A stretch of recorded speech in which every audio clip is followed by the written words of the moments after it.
নানা অনিয়ম ও অব্যবস্থাপনায় জর্জরিত ভোলা সদরে 250 শয্যার জেনারেল হাসপাতাল। চিকিৎসা নিতে আসা রোগীদের দেখে প্রেসক্রিপশন দিচ্ছেন হাসপাতালের টেকনোলজিস্ট ও অ্যাসিস্ট্যান্ট।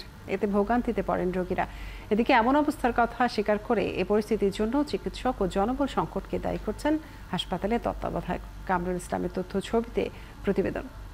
নগদের কাছে সব গ্রাহকই প্রিয়, তাই তো সারা দেশে ক্যাশ আউট চার্জ সবচেয়ে কম। ভোলা সদরে 250 শয্যার জেনারেল হাসপাতাল। দাঁতের চিকিৎসার জন্য আসা রোগী দেখে প্রেসক্রিপশন দিচ্ছেন হাসপাতালের টেকনোলজিস্ট। সাংবাদিক দেখে সরে পড়েন ওই টেকনোলজিস্ট। কক্ষে ঢোকেন ডেন্টাল সার্জন শাহিন চৌধুরী। অকপটে স্বীকার করেন টেকনোলজিস্টের প্রেসক্রিপশন দেওয়ার কথা।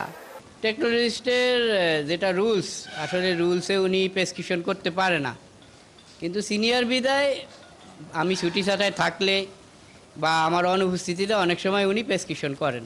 আরেক কক্ষে রোগী দেখে প্রেসক্রিপশন দিচ্ছেন এক নারী। তিনিও চিকিৎসক নন, অ্যাসিস্ট্যান্ট।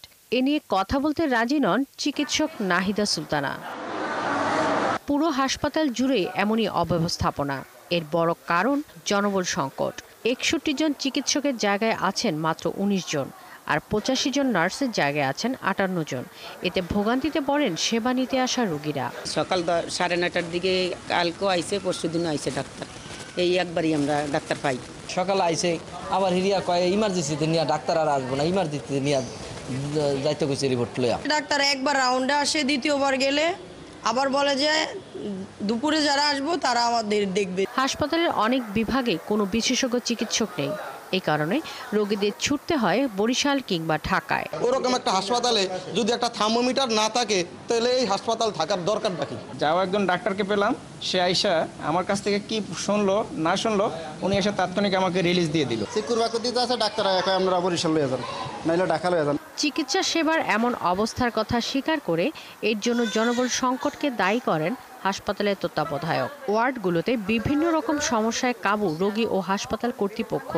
ছাড় পোকা আর তেলাপোকার উপদ্রবে অতিষ্ঠ সবাই।